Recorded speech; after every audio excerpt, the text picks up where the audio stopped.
आज अगहन मास का पहला सोमवार है। यह सोमवार भगवान भोलेनाथ को समर्पित है।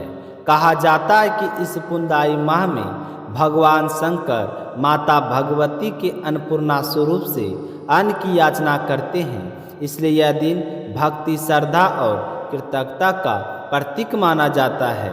तो आइए आज के इस पावन अवसर पर हमें सुनेंगे भगवान भोले शंकर और माता पार्वती जी की अद्भुत कथा, जो हमें सिखाती है कि भक्ति और सेवा ही सच्चा अन्न है।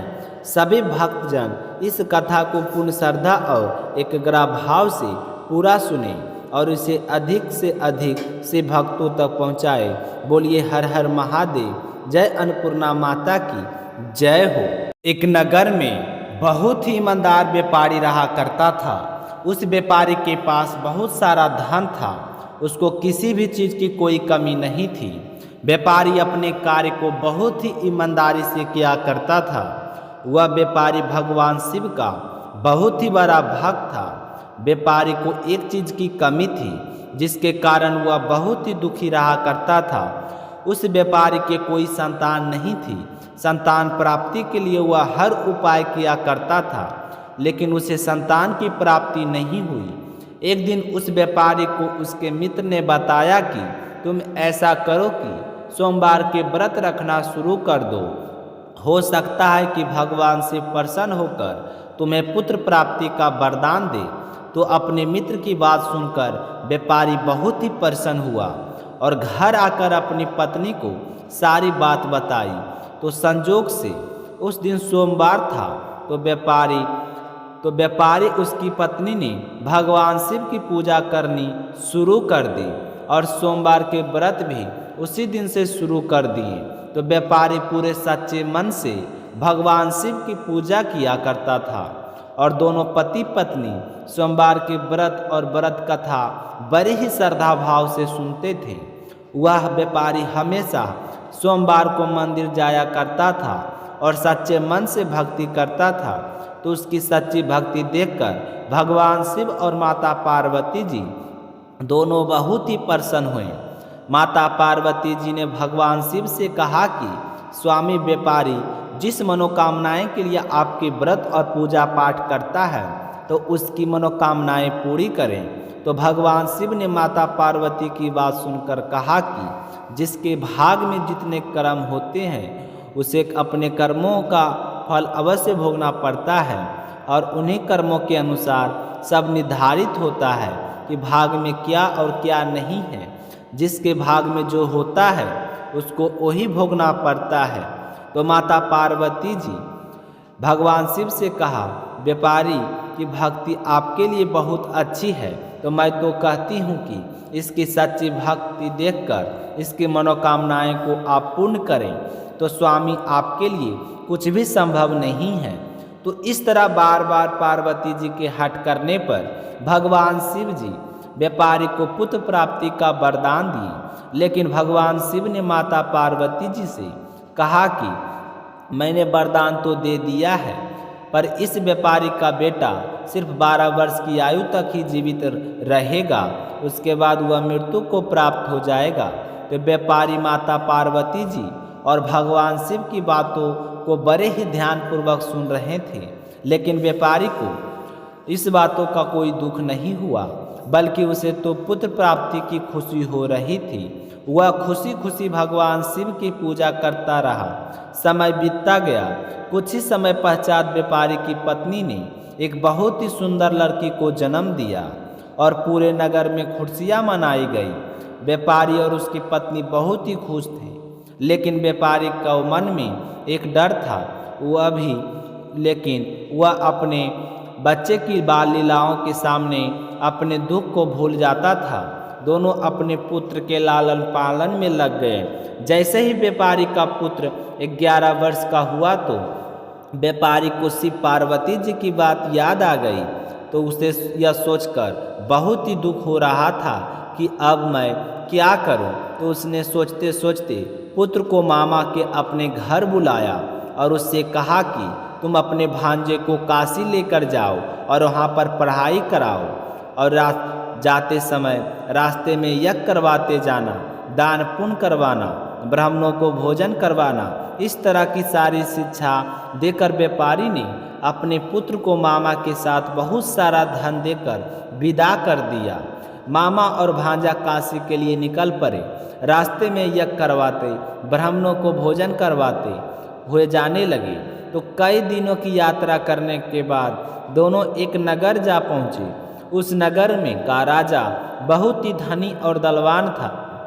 उस राजा के एक पुत्री थी। उस दिन उस राजा की पुत्री का विवाह हो रहा था। तो राजकुमारी की विवाह जिस लड़के से होने वाला था वह एक आँख से कान्हा था। यह बात दूल्हे के पिता ने राजा से छुपाई थी और इस बात से वह चिंतित था कि कहीं राजा का मेरे बेटे का सच पता चल गया तो वह शादी के लिए मना कर देगा और हमें सजा भी देगा। तो इस तरह वह चिंता के मारे सूख रहा था। जब दूल्हे के पिताजी ने व्यापारी के लड़के को देखा तो मन ही मन एक योजना बनाई। सोचने लगा कि क्यों ना मेरे बेटे की जगह इस लड़के को भेज देता हूँ, शादी इसके साथ करवा दूंगा और इन्हें खूब सारा धन देकर लौटा दूंगा और राजा की बेटी को अपने बेटे के साथ अपने राज ले जाऊंगा। तो इस तरह सोचते हुए वह उस लड़के के मामा से बात की। तो मामा थोड़ा रुपये के मामले में कंजूस था। उसने सोचा हमें धन मिल जाएगा, हमारा किया जाता है, एक रात की बात है, सिर्फ फेरी ही तो लेने हैं। उसने तुरंत हाँ कर दी। लेकिन भांजे को यह बात बिल्कुल भी रास नहीं आई, पर उसने अपने मामा को कुछ नहीं कहा। तो दूल्हे के पिताजी ने फटाफट अपने बेटे के कपड़े और आभूषण लाकर उस व्यापारी के पुत्र को पहना दिया, उसे दूल्हा बनाकर तैयार कर दिया। वह बहुत ही सुंदर लग रहा था। इस तरह राजकुमारी का विवाह व्यापारी के पुत्र के साथ बड़े ही धूमधाम से हो गया और विवाह होते ही दूल्हे के पिताजी ने लड़के के मामा को खूब सारा धन दिया और जाने के लिए कह दिया। लेकिन व्यापारी का लड़का बहुत ही ईमानदार था। उसने राजा की बेटी के जो चुनरी ओढ़ी थी उस पर सारी सच्चाई लिख दी और बता दिया कि तुम्हारा विवाह मेरे साथ हुआ है। तुम्हारी शादी जिस लड़के से की जा रही थी वह एक आँख से कान्हा था। यह कहकर उसने सारी बात बता दी। तो यह सब जानकर राजकुमारी को बहुत ही दुख हुआ। उसने अपने पिताजी को सारी बात बताई। सुबह जब विदाई का वक्त आया तो राजा की पुत्री ने उस राजकुमार के साथ जाने से के लिए मना कर दिया और कहा, आपने पिताजी से कहा कि मैं इस राजकुमार के साथ नहीं जाऊंगी क्योंकि मेरा विवाह इसके साथ नहीं हुआ है। तो राजा अपनी पुत्री की बात मानकर राजकुमार और उन सभी लोगों को वापस भेज दिया। उधर व्यापारी का पुत्र और उसके मामा दोनों काशी पहुंच गए। काशी पहुंचकर व्यापारी का पुत्र अपनी शिक्षा पूरी करने लगा। एक वर्ष पश्चात जब व्यापारी का पुत्र 12 वर्ष का हुआ तो उसके जन्म दिवस पर उसके मामा ने यज्ञ कराने का निर्णय लिया। तो वह यज्ञ करवाने के लिए सारी तैयारियां कर रहा था। तभी उसके भांजे ने आकर कहा कि मामा, मेरी तबीयत ठीक नहीं है। तो उसके मामा ने कहा कि कोई बात नहीं बेटा, तुम थोड़ी देर जाकर आराम करो। तो जैसे ही व्यापारी का लड़का आराम करने के लिए कमरे में गया तब भगवान शिव के दिए हुए वरदान के अनुसार व्यापारी के लड़के के 12 वर्ष हो चुके थे और उसका अंतिम समय भी आ गया था। तो थोड़ी ही देर बाद व्यापारी के पुत्र की मृत्यु हो चुकी थी। जैसे इस बात का खबर उसके मामा को लगी तो वह जोर जोर से रोने लगा और सोचने लगा कि मैं अपने जीजा जी को जाकर क्या जवाब दूंगा। यह सोचते हुए जोर जोर से रो रहा था। तभी अचानक वहाँ पर शिव पार्वती गुजर रहे थे। तो रोने की आवाज़ सुनकर माता पार्वती जी ने भगवान शिव से कहा कि किसी रोने का स्वर आ रहा है। तो भगवान शिव और माता पार्वती जी ने जाकर देखा तो देखते ही भगवान शिव ने कहा कि पार्वती जी, यह तो वही बालक है जिसे मैंने व्यापारी के यहाँ जन्म लेने का वरदान दिया था। आज इसका समय पूरा हो गया है, इसी वजह से इसकी मृत्यु हो गई है।